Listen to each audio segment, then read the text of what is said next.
Breaking tonight, a tragic and disturbing investigation underway right now in southern Manitoba. As a parent, I simply can't imagine the enormity of your loss. 5 people dead at 3 different crime scenes, including 3 young children pulled from a burning car. Donald Trump suggests Russia should attack NATO allies who don't meet their defense spending targets, including Canada. I would encourage them to do whatever the hell they want. You got to pay. The provocative claim stoking global fears. Affordable apartments inside an Ontario hotel. I'm not going to be remembered as leaving here a rich person, but I'll be remembered as helping. In the midst of a housing crisis, why one woman is choosing people over profits. That's in the breakdown. From CBC News, this is The National with Ian Henemansing. And we begin tonight with breaking news. The RCMP is at 3 crime scenes in southern Manitoba. 5 people are dead, including 3 children. The bodies all discovered this morning, the young children found in a burning car on this frozen stretch of highway. The vehicle was found here, about 45 kilometers west of Winnipeg. The body of a woman close to the highway southwest of Winnipeg near the town of Carman. And a 5th body, another woman, found at a home in Carman itself. A man was taken into custody at the scene of that burning car, not far from where Karen Pauls joins us now. And Karen, police seem to go out of their way to warn people about the disturbing nature of these incidents. Yes, Ian, a lot of people in this quiet part of the province are very shaken by this news. About half a kilometer away from where I'm standing here is where 3 children were discovered in a burning car earlier this morning. Someone managed to pull them all out, but they were pronounced dead on the scene. Hours later, the highway blockaded. You can see the blackened car and ambulances and RCMP forensics officers. Police say a 29-year-old man was taken into custody here. Pretty sad, yeah. But I mean, there's nothing we can do. Probably, if I would have stopped, there was nothing I could have done anyways. Trent Lapine and his 10-year-old daughter drove by the car around 9:20 Sunday morning. It wasn't burning at the time, and he thought it was just an abandoned, empty car. But not long after, I saw the cops coming from Winnipeg, go down 248, and then we stopped at Timmy's and got gas and got lunch breakfast for the girls. And now outside, another cop car came, and then an ambulance came. Earlier in the day, RCMP had responded to a report of a hit and run on the highway about 45 minutes south of here. They found the body of a woman in a ditch. And in the nearby town of Carman, the body of another woman discovered in a house. RCMP didn't provide many details, but confirmed the adult male in custody and the 5 people who died all knew each other. I want to express my condolences to the families and friends who have lost a loved one today. As a parent, I simply can't imagine the enormity of your loss. The community of Carman and surrounding areas will also be grieving as they have lost some of their youngest residents in such a tragic way. The mayor of Carman, a small town of about 3,000, says people there are in shock. Well, it was kind of mind-numbing to realize that something like this could happen in our community. Karen, police did go as far as to say there's no threat to the public. They did, but we don't know how these 3 crime scenes and these deaths are related. We don't know how these people died. You can imagine, Ian, there will be a lot of questions in the days ahead. Karen Pauls near St. Eustache, Manitoba. And another breaking story tonight, this one in the Middle East. Israel's military says it's rescued 2 hostages in a raid in the southern Gaza city of Rafah. It says the 2 men, 60 and 70 years old, were kidnapped by Hamas on October 7th. They're said to be in good condition. Earlier tonight, there were Israeli airstrikes in Rafah. The Hamas-run health ministry says at least 37 were killed. Israel's prime minister has warned that Rafah is the next target of its ground invasion. And as Katie Nicholson shows us, for more than 1 million people now sheltering there, there is nowhere else to run. Leila Abu Mustafa can do little to soothe her daughter, and even less to protect her.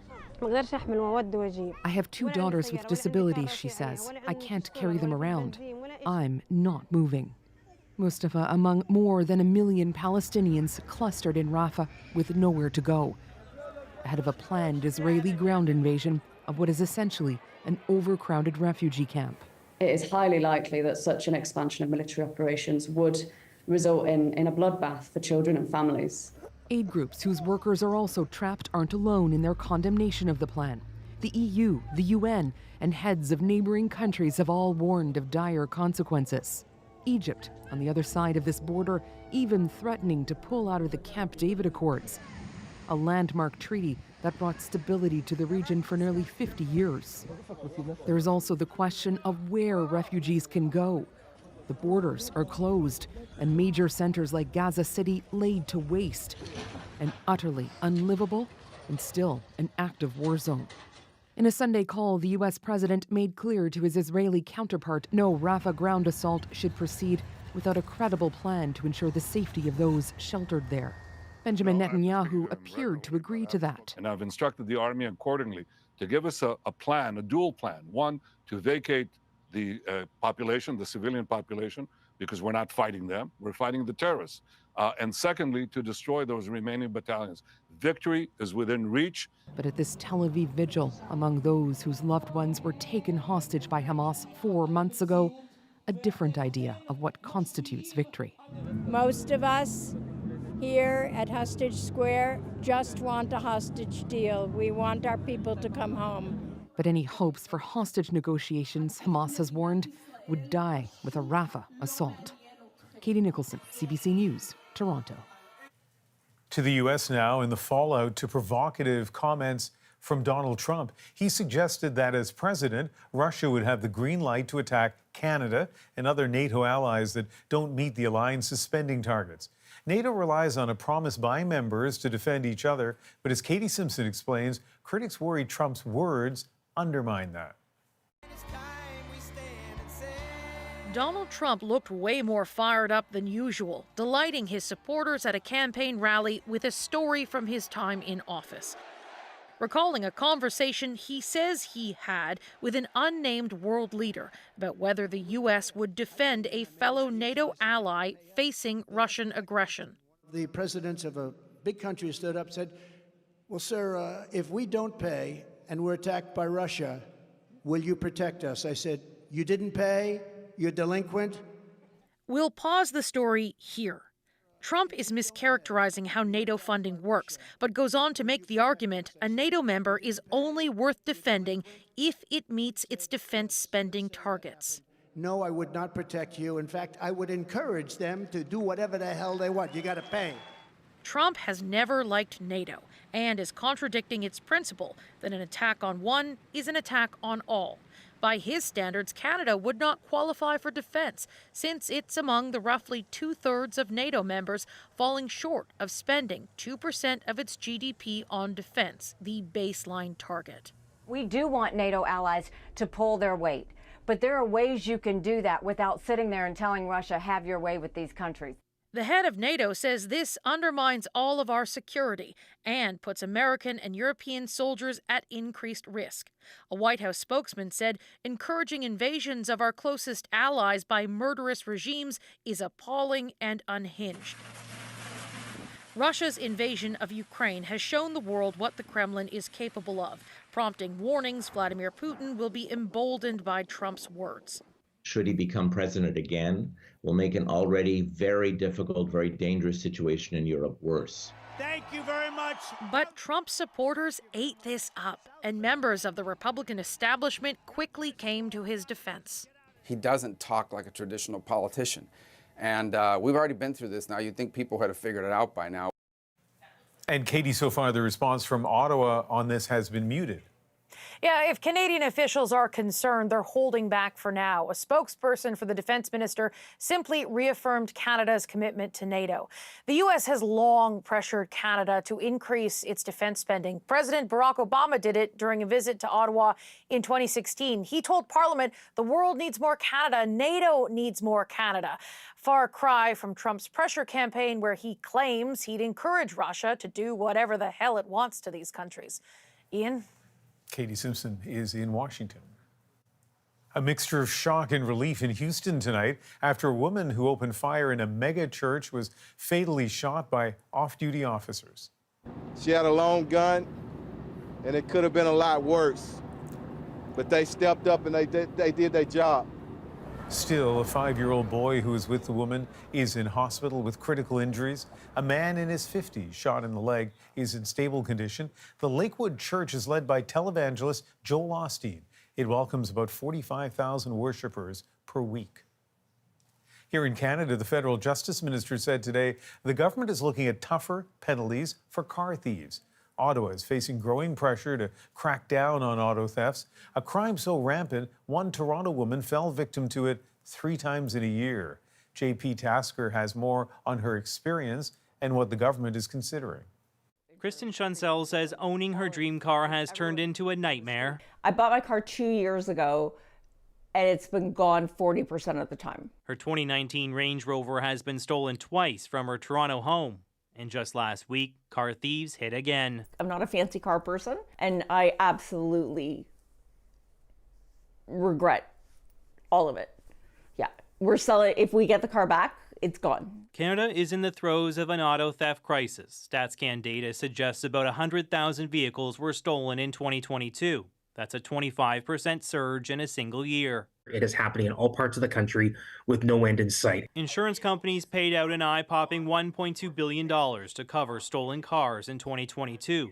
That's forced them to raise rates. If the situation were to continue as is or to grow, I would say that the breaking point is coming soon for consumers. On the heels of an auto summit in Ottawa last week, the federal justice minister says the government is prepared to take a harder line. People are feeling frightened right now, and it's not a good situation, and we need to be tackling it. The government is considering stiffer criminal sanctions and new laws to punish carjacking, which has also surged. People have also talked to me about potentially raising the maximum penalty and also looking at when weapons are involved. So these are all factors that I'm considering quite closely. Justin Trudeau has made Canada a playground for organized crime, money laundering, foreign interference. The Conservative leader is pitching mandatory jail time for repeat offenders and bail changes to keep accused criminals behind bars while they wait for a trial.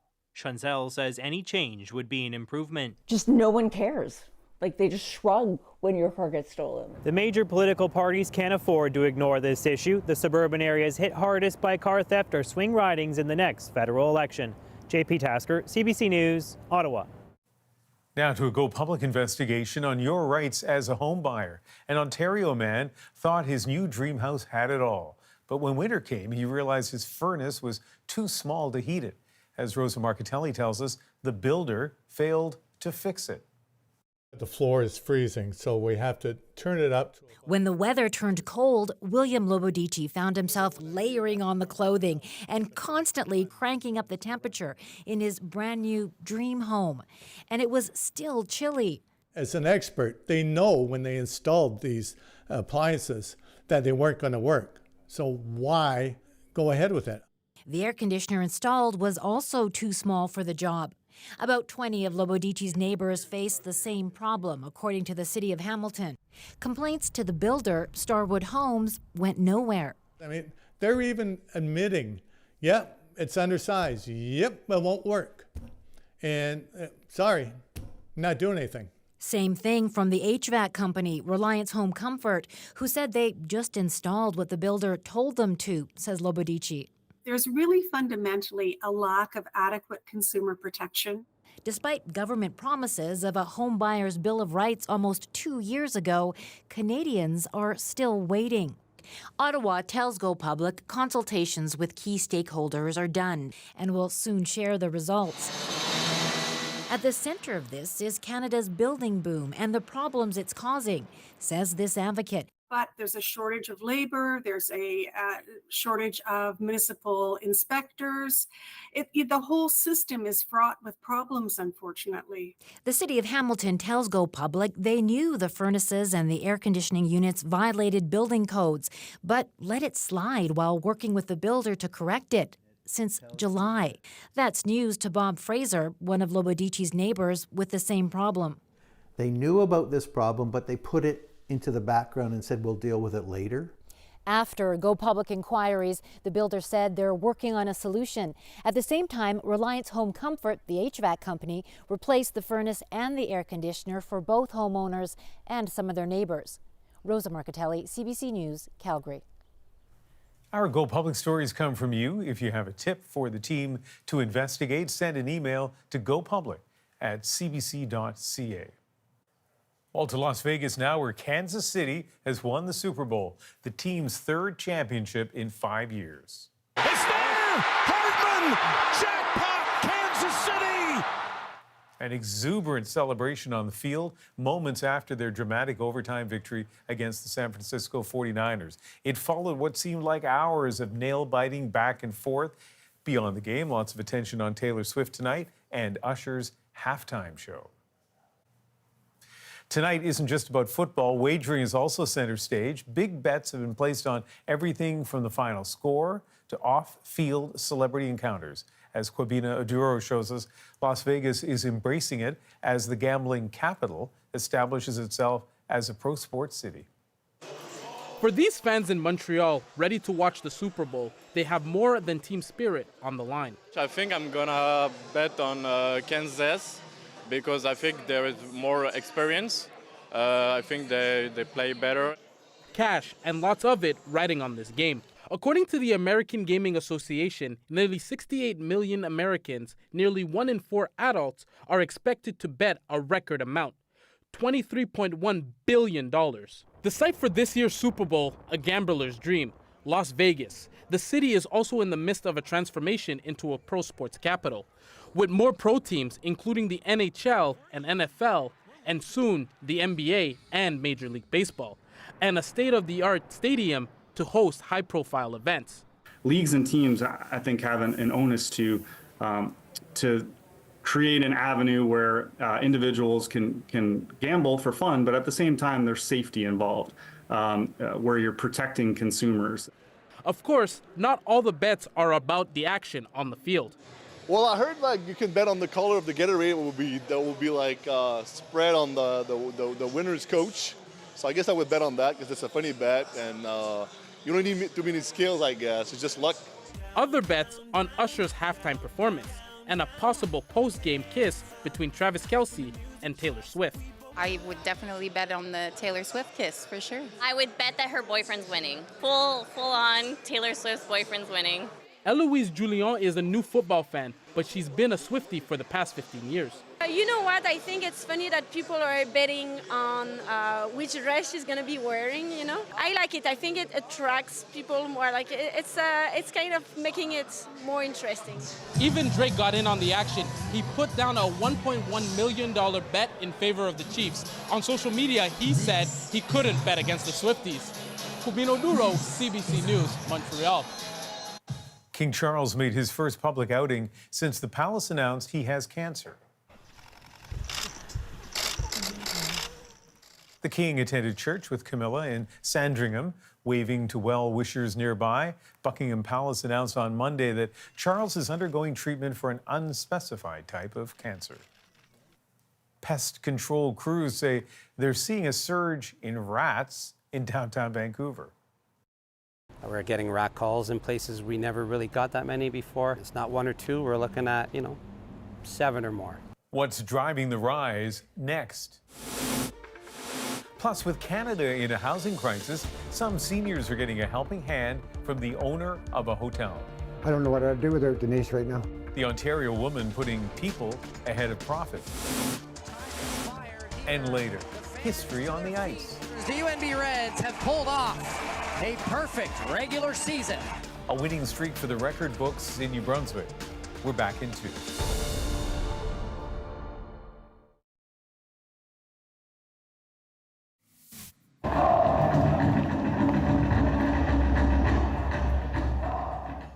Thousands of people lined the streets of Vancouver's Chinatown today to celebrate the Lunar New Year. Revelers showing up for the colorful parade despite the cold, rainy weather. Similar festivities took place across Canada in cities including Calgary, Toronto, and Montreal, welcoming the Year of the Dragon. And in Vancouver, troubling sights scurrying around downtown. Rats, and lots of them. John Hernandez explains why people are seeing more rodents on the streets. A late-night feeding frenzy caught on camera. Throngs of rats, a nightly occurrence outside a downtown Vancouver SkyTrain station. We were like looking down the stairs over there. We saw just like a bunch of them. It was kind of gross. I was like, oh shoot, I have to walk down that way. Those are big rats. Those are lots of rats. Norwegian rats and roof rats. Right here, we're looking at one rat hole and we're looking at several others. Metro Vancouver's self-proclaimed rat detective says this is a perfect rodent hangout. And we're at a busy station, right? There's going to be food around that's readily available, so there's lots here to allow them to thrive. Exterminators say rats are reproducing at a fast rate across the region. Jan McIntyre is rattled by the number of calls he's been getting. We're getting rat calls in places we never really got that many before. And usually by the time the clients know it, it's an established population. It's not one or two, we're looking at, 7 or more. He blames the unseasonably warm weather and a recent ban on rodent poisons on the apparent boom. But this researcher says a lack of data makes it difficult to know for certain. We don't have a system to encourage people to call for that purpose anyway. We'd need to set it up. A reporting system that's existed in Alberta for decades and produced stunning results. And we have a zero tolerance for rats in the province. Alberta, one of just a handful of jurisdictions on the planet considered rat-free. If you walk down an alley in Calgary, you wouldn't see rats coming out of a dumpster. A goal unlikely to be achieved in these alleyways anytime soon. With a network of tunnels running across this city, residents in Vancouver should brace for more rodent run-ins. John Hernandez, CBC News, Vancouver. Many churches in Newfoundland and Labrador are being sold and closed down, but some are being transformed to serve communities in other ways. We want to create something that will stand for years to come. Breathing new life into historic structures. Plus, in difficult times, a hotel owner does her part for the housing crisis. I'm not going to be remembered as leaving here a rich person, but I'll be remembered as helping these people, I hope. And the star of a new CBC police drama, bringing a diverse community to the screen. There was pressure there to try to make it as authentic as possible. Supinder Wraich on her big break. The National breaks down the stories shaping our world. Next.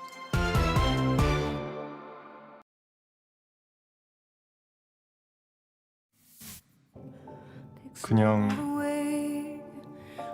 너랑 얘기하는 거? Another accolade for the film Past Lives, directed by Korean-Canadian Celine Song. Last night, Song won a Directors Guild Award for Best First Feature Film. She was born in South Korea but grew up in the Greater Toronto area. For generations, churches were vital gathering spaces, but as more shut their doors, communities felt the impact. Peter Cowan now with efforts in Newfoundland and Labrador to reimagine churches and keep them public. The Cathedral of Immaculate Conception played a key role in the community life of Harbour Grace for more than a century. But a decade ago, the shrinking congregation could no longer afford the drafty old stone church. When we got word that they had to close the church, it was devastating to the town, but I guess seeing it barred up there and closed for a number of years, when we knew it was no longer going to open, we knew the writing was on the wall for it as a building. Where many saw decay, Brenda O'Reilly saw opportunity. She and her partner are investing millions to develop a different kind of community hub. The west transept will become a brewery and distillery. The east transept, a restaurant. The crypt down below will become a spa. It was obviously intimidating, but our desires are pure. Our interest in this is real. We want to create something that will stand for years to come. It can be something that the community is very much a part of. Not everyone supports the plan for the place they used to worship in. But Nicholas Lynch, who studies the transformation of churches, says it may be better than having the building carved up into condos. Public space is a vital component of a healthy, livable city and community. And it doesn't matter where you are in Canada. That is absolute importance. It's a concern across the province. The Catholic Church has sold off dozens of properties to raise money to compensate victims of abuse. In Pooch Cove near St. John's, Chris Shortle put in a lowball offer for one of them.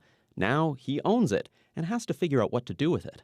I don't think that the church should be converted into accommodations. I think it should, if possible, be used as a community space because it's got lots of good seating and it's got pretty good acoustics.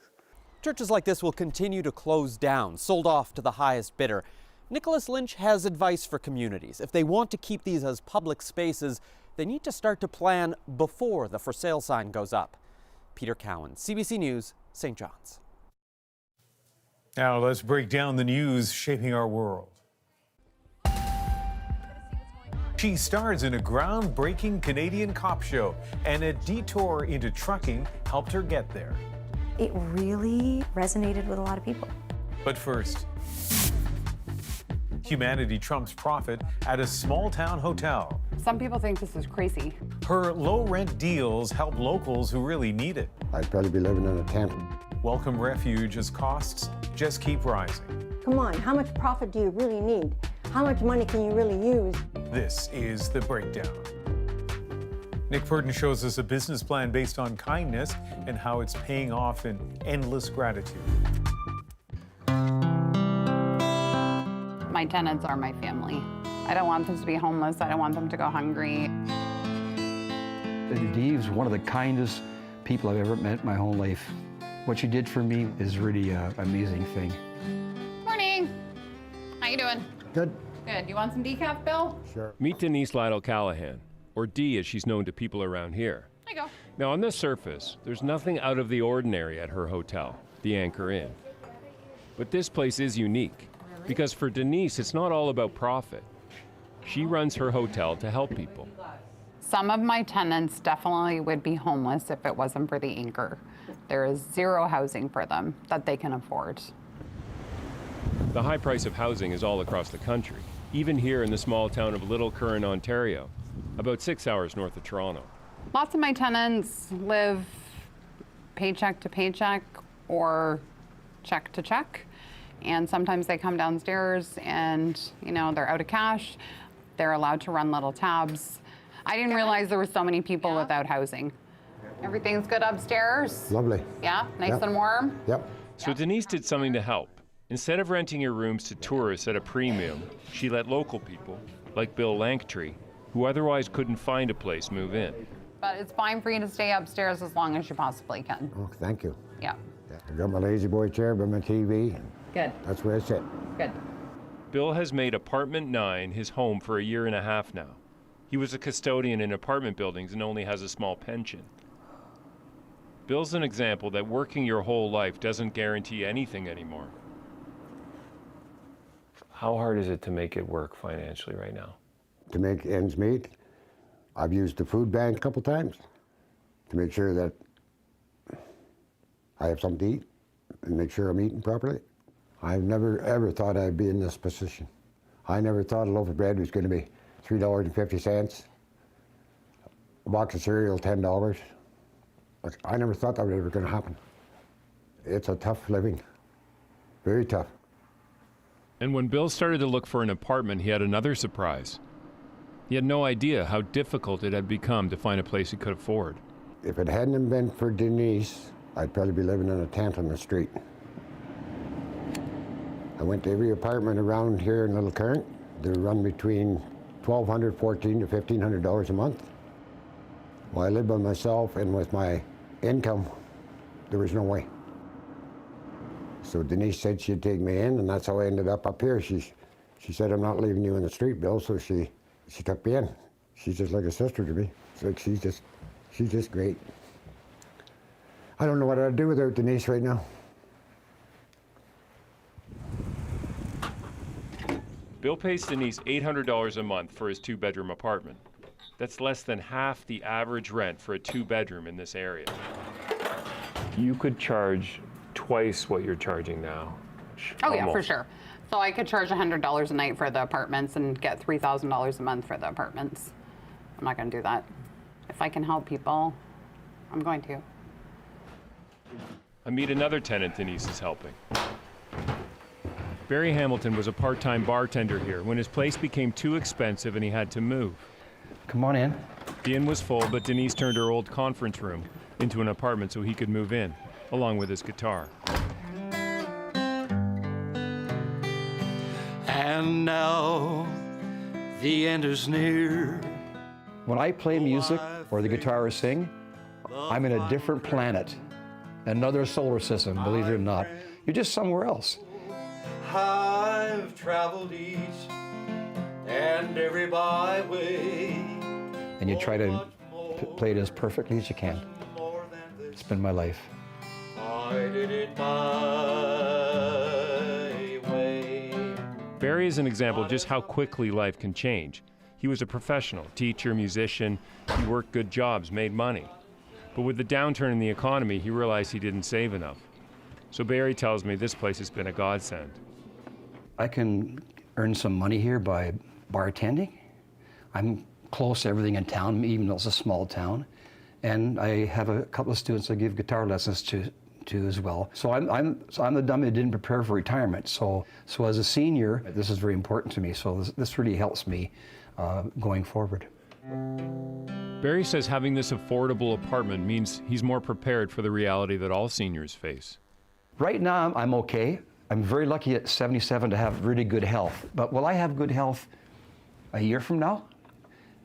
Am I going to be able to play the guitar and enjoy it? I have the passion for it. Am I going to be able to give guitar lessons? So health-wise, if something happened to me, I'd be really struggling. You know, I would be able to survive here, but I would struggle. Barry's experience is more common than we might think. A recent study shows that 55% of Canadians about to retire will have to make considerable sacrifices to make ends meet. Sherol? Yes. Can I come in? Please. My name is Sherol, S-H-A-R-O-L-E, Gabriel, spelled like the angel. I do a lot of reading. And I try to keep my place reasonably neat and reasonably clean. Anyway, but I was actually able to buy my own vacuum cleaner. When I meet Sherol, it surprises me how positive she is, even though she's 71 and living on the edge.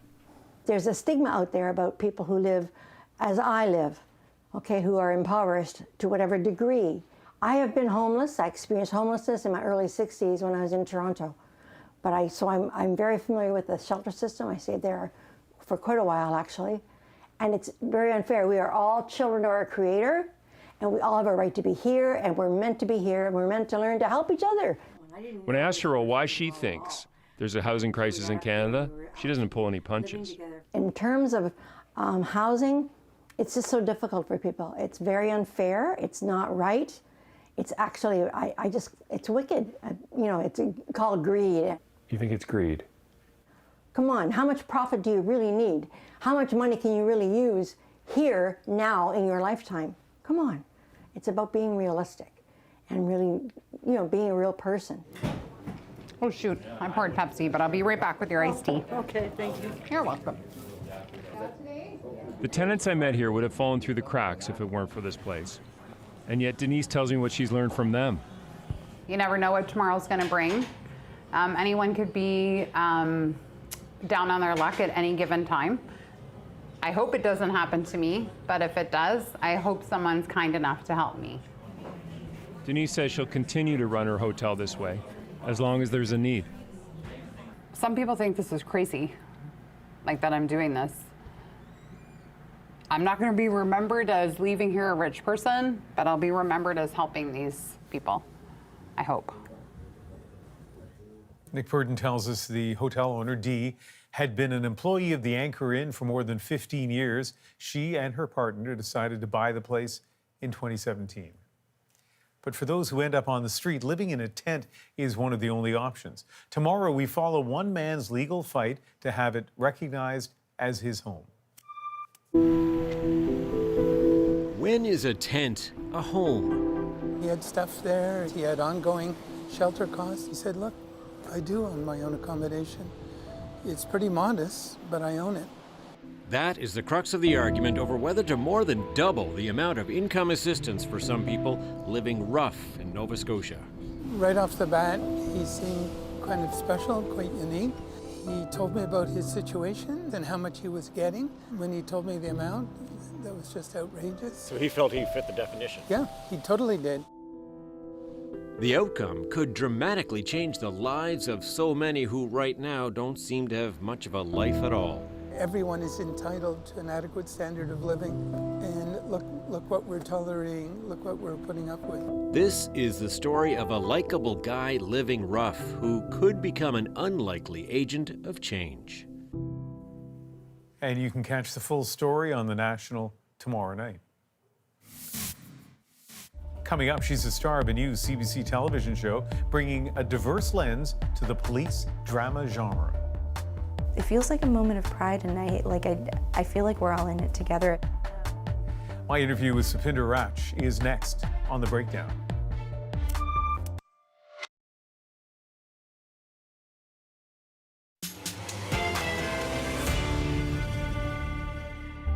Supinder Wraich breaks ground as the star of a new police drama focused on a female Sikh officer. Whatever this is, it isn't good. Why she's keen to get the details right, portraying Punjabi culture. Okay, there was pressure there. Yeah. Yeah. We sat down to talk about acting and how she learned to stand out from the crowd. It's a tough line of work, and lots of actors spend a lot more time serving food than they do getting acting jobs. Was there a moment where you thought to yourself, I'm just not going to be able to work at this? I don't think there was a moment that I thought I wasn't going to be able to work at this. I think there was a moment, several moments actually, where I recognized the fact that I was not earning a living doing this thing that I loved. But it wasn't like, am I going to give this thing up? It was just, how am I going to figure out a way to do this thing that I love over here and also sustain myself as a human? And so, you know, you look at your life and you kind of think at the moments that get you where they are. And I was lucky enough that my parents have a small business, and it is a trucking school. And I remember being young and thinking, you know, if I end up working in this trucking school, that'll be a really sad day for me. And then, lo and behold, you know, you have your ups and downs, and I ended up working at the trucking school. And so at that point in my career, I wrote this little show for CBC Gem called The 410. And I wrote myself a part that was unlike the parts that I had gotten before. And it really resonated with a lot of people. It really resonated with a lot of people in my community. And it was about the trucking industry? And it was about the trucking industry, yeah. He's just a truck driver. He's not a drug dealer. Dad! Let's go. If he was really this drug dealer, wouldn't he have all this cash lying around? Do you want me to see what they've got on him? It was about a world that I knew. And I was so surprised. Because here I was in everything that I was. Making this show, and I shot it in my parents' house, and I shot part of it at the truck yard. And my community came together, and I think that it was really, it was this moment where I kind of landed in myself. And then from there, I think, you know, I'm no longer trying to be something I'm not. And now you've landed a starring role in a drama series. You are the person literally on the poster. A lot of pressure. How do you feel about that? What is she doing? I'm gonna see what's going on. You're gonna stay in the car. Whatever this is, it isn't good. Can you hear me? It's still... You know what's weird? You know, I don't feel the pressure. I feel an immense moment of pride. I feel like, you know, I've been working for a long time. I've wanted to be the lead of my own show for a long time. I've gotten close sometimes, and it hasn't been me. You know I'm an actor. I know that I can say the lines, and I can be present. And I feel that when I showed up on set, I had other great actors that I was working with, and so it wasn't me alone doing that job. And even up on the poster, like it's my face, but it's not just me up there. It's everything that this community has been working towards. And when Anara Ali created this show, what she really wanted to do was ask the question of, what does it look like to be otherized? What does a minority face look like to a people who have existed in a country for generations? And the fact that we're just now on the face of a poster in an hour-long drama, it feels like a moment of pride, and I feel like we're all in it together. I don't carry this moment by myself. So I'm guessing that the Punjabi community in Canada, not just in British Columbia, is going to be scrutinizing the show really closely. So hopefully watching it. Okay, there was pressure there. Yeah. Yeah. There was pressure there to try to make it as authentic as possible, to try to, and even then, you know, there are other Punjabi actors on the show. So myself and like Sonia Dillon, for example, who plays Parveen, when we were in the house, we would look at the food and say, okay, is it right? Okay, you know, what do we have? And like, how would you leave the dishes? Or if you're gonna make a cup of cha, right, that you use the right pot. And so having those little bits of authenticity in there, yeah, those specific things, you feel the weight of carrying that. It's a very Canadian show, and as someone who's lived out here for a long time, I appreciate seeing the mountains and seeing the scenes of Surrey, and you know, obviously nothing is, you're not hiding where you are, which is kind of cool. But then I was thinking, you know, there's this Canadian phenomenon sometimes that we don't really embrace art, TV shows, music, whatever, here, unless and until it's successful elsewhere. So this show's only just come out now. Here's your final chance to pitch it to the people who are watching, even though it's Canadian. Yeah, great. Okay. Why should they watch it? Here's what I will say about it.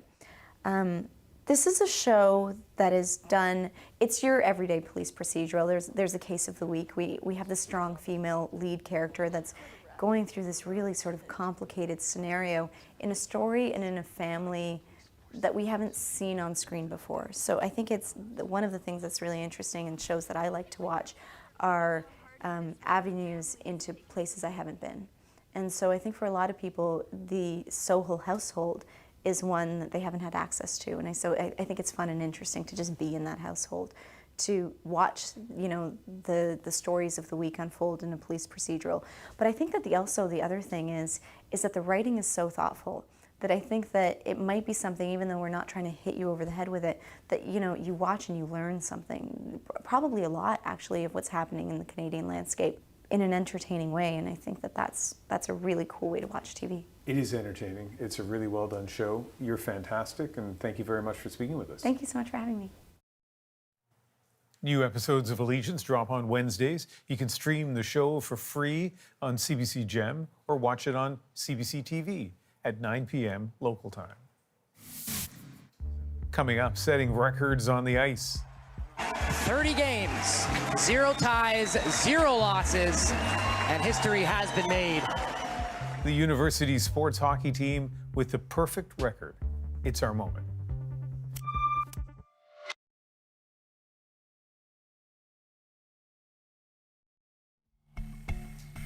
Well, there's a shot of the University of New Brunswick's men's hockey team celebrating after a win against UPEI last night.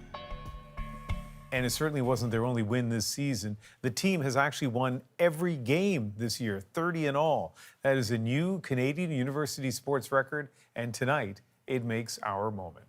The fans to their feet, the UNB Reds have pulled off a perfect regular season. 30 games, 0 ties, 0 losses, and history has been made.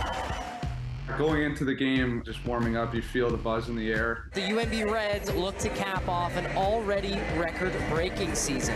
And when that final buzzer went off, it was pretty surreal. Everyone stood up, was clapping. We were kind of really just soaking it up as a group. And history has been made. Setting a record of 30-0 is surreal. It doesn't feel like it was possible at some points in the year. Looking back on the game and on that night, it'll definitely be one of those moments in my hockey career, and I think I speak for many of my teammates that we'll remember forever. It was a terrific atmosphere, and our guys obviously responded with one of the biggest wins of the season. I think it's just a tremendous lifetime moment. There's a lot left to the story to write for us, and that next chapter is going to be the hardest one yet, and you know we're looking forward to that challenge that comes. Imagine all those games, not a single off night, you know, not one where they fall behind and they just can't catch up. Incredible to be able to win every single game. Plus, they are the national champs, so that's really their goal, to try to repeat. And if there's any other lesson in all of this, it's go out and enjoy some youth sports in Canada, and all kinds of sports. They're all great games going on and easy to get to and usually not very expensive. Thank you for being with us. You can watch anywhere, anytime on the free CBC News app and subscribe to the Nationals YouTube channel. I'm Ian Hannah-Mansing in Vancouver. Good night.